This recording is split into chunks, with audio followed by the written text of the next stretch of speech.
नमस्कार, मैं हूं आपके साथ मयंक। तो देखिए, फारस की खाड़ी में और हुर्मुज में ईरान ने दिखाया है अबू मेहदी का जलवा। देखिए, अबू मेहदी ईरान की वो मिसाइल है जिसका बहुत ज़बरदस्त तरीके से जो है इस्तेमाल किया गया और जिसका प्रदर्शन किया गया फारस की खाड़ी में और हुर्मुज में। हम ये समझने की कोशिश करेंगे आखिर कैसे पिछले 48 घंटे में जो ईरान ने वॉर ड्रिल करी है फारस की खाड़ी में, समंदर में और हुर्मुज इलाके में, उसकी वजह से कैसे अमेरिका को पीछे हटना पड़ गया।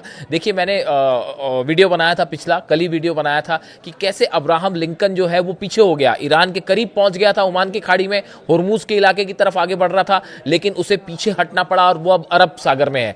मैंने समझने की कोशिश की आखिर वो क्या वजह थी जिसके कारण अब्राहम लिंकन को और बाकी जो डिस्ट्रॉयर्स हैं अमेरिका के जो ईरान के करीब पहुंच चुके थे उन सबको पीछे हटाना पड़ गया। क्यों अमेरिका ने उन्हें पीछे हटाया, इसकी जो सबसे बड़ी वजह मुझे निकल के आई और मैंने बात की कई एक्सपर्ट से, इसकी सबसे बड़ी वजह थी ईरान की अबू मेहदी मिसाइल। अब ये अबू मेहदी मिसाइल की क्या खास बात है और कैसे इसका जो है जबरदस्त प्रदर्शन किया ईरान ने होर्मुज में और फारस की खाड़ी में, वो देखिए। सबसे पहली बात, अबू मेहदी जो मिसाइल है, इस मिसाइल की सबसे खास बात यह है कि यह समंदर के नीचे से फायर हो सकती है।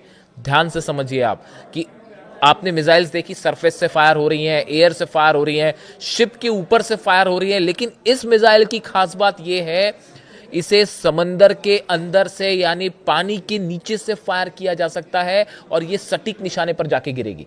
यानी देखिए, खास बात ये कि अगर समंदर के नीचे से जब आप मिसाइल फायर करते हैं तो उसको ट्रेस करना, ट्रैक करना बेहद मुश्किल होता है। ये पता नहीं लगाया जा सकता कि समंदर में किस जगह से मिसाइल जो है वो फायर कर दी जाएगी।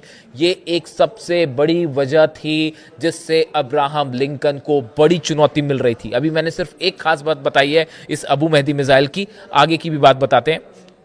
पहली बात हो गई, समंदर में पानी के नीचे से फायर हो सकती है।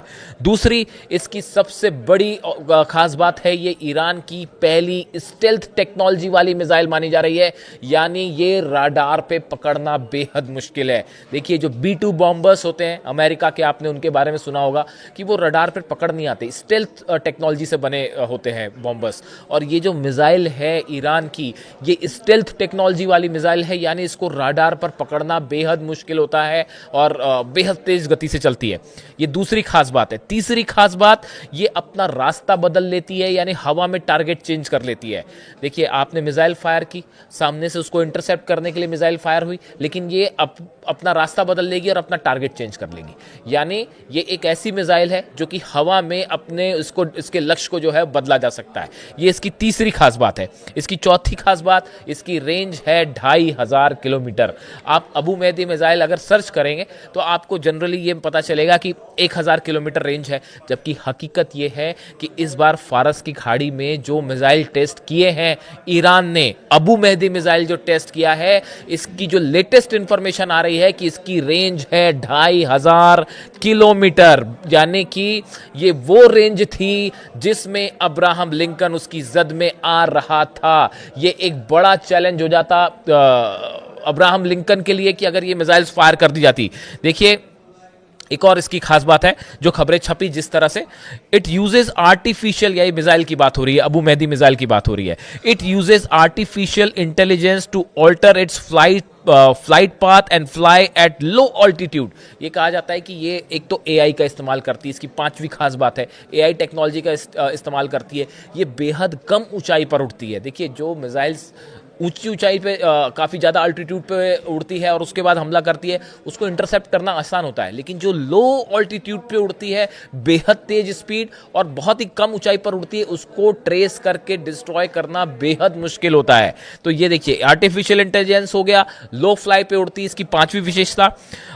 This range allows Iran to threaten vessels far beyond the Persian Gulf. इसकी जो रेंज है 2500 किलोमीटर बताई जा रही है, वो पर्सियन गल्फ गल्फ के अलावा, फारिस की खाड़ी के अलावा भी जो दूर तक जहाज़ हैं उनको निशाना बना सकती है। यही वजह है, एक्सपर्ट्स जो बता रहे हैं, जो मैंने रिसर्च की, मैंने कुछ एक्सपर्ट्स से बात की कि भाई अचानक ऐसा क्या हुआ कि जो है तुरंत अमेरिका को अपने जितने वेसल्स हैं वो पीछे खींचने पड़ गए, खासतौर पर अब्राहम लिंकन को पीछे ले जाना पड़ा। देखिए, ये कहा जाता है कई बार कि अमेरिका के पास तो थार्ड है, पेट्रियट है, ऐसे कई तमाम एंटी मिसाइल सिस्टम्स हैं कि ईरान की मिसाइल्स को रोकने के लिए, और कई लगा भी दिए गए, और वो चाइना ने उनके सबके नक्शे भी भेज दिए कि कहाँ कहाँ लगे।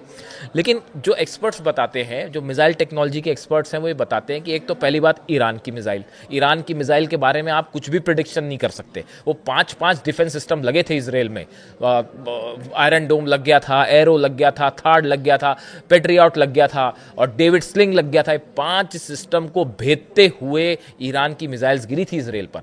ये बात अमेरिका के डिफेंस एक्सपर्ट्स अच्छी तरह से समझते हैं।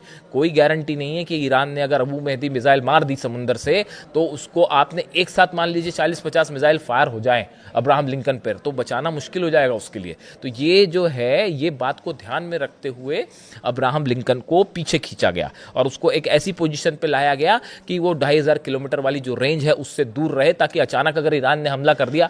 और देखिए, इसलिए उसको पीछे खींचा। ईरान कहाँ मानने वाला। जो खबरें आई हैं नई, जिसको लेके सेंट्रल कमांड जो है अमेरिका की, उसने आपत्ति भी जताई कि भाई ऐसा मत करिए, वो ये है कि ईरान के जो ड्रोन्स हैं, वो जब अब्राहम लिंकन आया तो पहली बात तो ईरान के जो ड्रोन है वो मंडराने लगे, उनकी फ़ोटो खींचने लगे जहाज़ों की, ऐसी कई फ़ोटो भी बाहर आई, और वो आसपास सर्विलांस करने लगे। तो अमेरिकन जो नेवी है वो इस बात से परेशान कि भाई ऊपर ईरान के ड्रोन मंडरा रहे हैं, ऊपर ड्रोन मंडवा रहे हैं, वो सब कामकाजी ड्रोन की सीधा आके गिर जाए, अपने साथ वो पेलोड लेके आए हैं, हथियार लेके आए हैं, वो गिरा दे तो समस्या। तो वो मंडरा रहे थे, तो सेंट्रल कमांड ने कहा कि पहले इसको बंद करिए। उस पर मैंने वीडियो भी बनाया कि आप हमारे ऊपर मंडराइए। जब उन्होंने पीछे खींचा अब्राहम लिंकन को, जब उन्होंने अरब सागर में वापस ले आए, तो उसको भी फॉलो किया ईरान के जो ड्रोन से उन्होंने, यानी उसको बाकायदा छोड़ के आए ओमान की खाड़ी से। फारस की खाड़ी, जो हॉर्मुज इलाका है, ओमान की खाड़ी वाला जो इलाका है जहाँ पे ये जहाज पहुँच गया था, जब वो पीछे हटना शुरू हुआ तो ईरान के ड्रोन बाकायदा उसको फॉलो करते रहे, ऐसी खबरें आ रही है। और वो बाकायदा उसको छोड़ के आए कि अरब सागर तक पहुँच गया, उसको फॉलो करते रहे, ऐसी भी खबरें।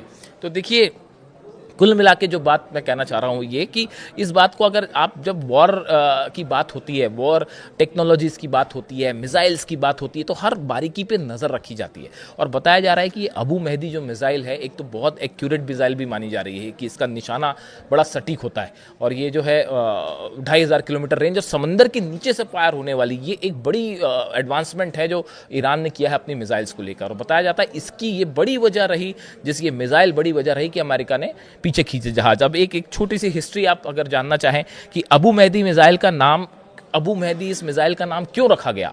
अबू मेहदी मिसाइल का नाम इराकी कमांडर अबू मेहदी अल मुहंदिस के नाम पर रखा गया है, जो इराक की पॉपुलर मोबिलाइजेशन यूनिट्स के उप प्रमुख थे। इस ईरानी नौसैनिक क्रूज मिसाइल का अनावरण 20 अगस्त 2020 को किया गया था, जब पहली बार ईरान ने बताया था कि हम ये मिसाइल बना रहे हैं, और वो 2020 की बात है। और गौर करने वाली बात, जिससे ये जो इनकी बात हो रही है, अबू मेहदी अल मुहंदिस जिनकी बात हो रही है, अबू मेहदी अल मुहंदिस, इनके नाम पर ही ये मिसाइल रखी गई है। ये इराक के कमांडर थे, और ये जो हैं कासिम सुलेमानी साहब जो थे, जो शहीद हुए इराक में, अमेरिका ने हमला किया था और उस हमले में वो शहीद हुए थे, और उनके साथ ये भी मौजूद थे, और इनकी भी मौत उसी हमले में हुई थी। और जिसके बाद जो है अली खामेनी साहब ने भी जब बयान दिया था, कासिम सुलेमानी साहब की जब शहादत हुई, उसके बाद जो है बयान आया था अली खामेनी साहब का, तो उन्होंने इनका भी जिक्र किया था, अबू मेहदी अल मुहंदिस जो है, इनका भी जिक्र किया था। उन्होंने कहा था ईरानी राष्ट्र महान मेजर जनरल सुलेमानी और उनके साथ शहीद हुए अन्य शहीदों, विशेष रूप से महान अबू मेहदी अल मुहंदिस की स्मृति का सम्मान करेगा, और मैं पूरे देश में 3 देशों के शोक की घोषणा करता हूं। मैं उनके परिवार के प्रति संवेदना और सहानुभूति व्यक्त करता हूं।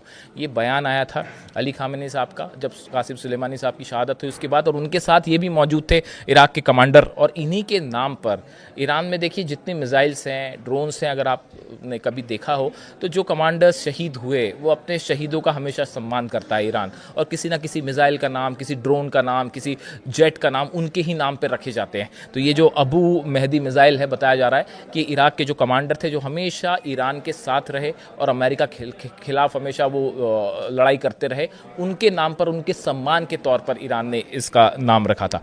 अब देखिए, जो ऐसी की खबरें हैं पिछले कुछ समय में कि अमेरिका और ईरान के बीच में बातचीत की स्थिति बन रही है, और ये कहा जा रहा है कि आने वाले शुक्रवार को बातचीत हो सकती है इस्तांबुल में। लेकिन अभी इसमें बड़ी सारी चीज़ें हैं जो बीच में हैं, और एक नई खबर आनी शुरू हो गई है जिसको लेकर हम अलग से वीडियो करेंगे कि एक बार फिर इजराइल, ऐसा बताया जा रहा है, कुछ जगह ऐसी चर्चाएं हैं कि अचानक इजराइल में बड़ा मिलिट्री मूवमेंट और एयर फाइटर जेट्स की तैयारी शुरू हो गई है। तो यानी क्या अमेरिका पीछे हुआ और क्या इजराइल के जरिए हमले का प्लान है? इस तरह की भी बातें सामने आ रही हैं। इससे जुड़ा जो भी अपडेट होगा मैं अगले वीडियो में आप तक ज़रूर पहुंचाऊंगा। ये वीडियो आपको कैसा लगा कमेंट करके ज़रूर बताइए। Thank you so much.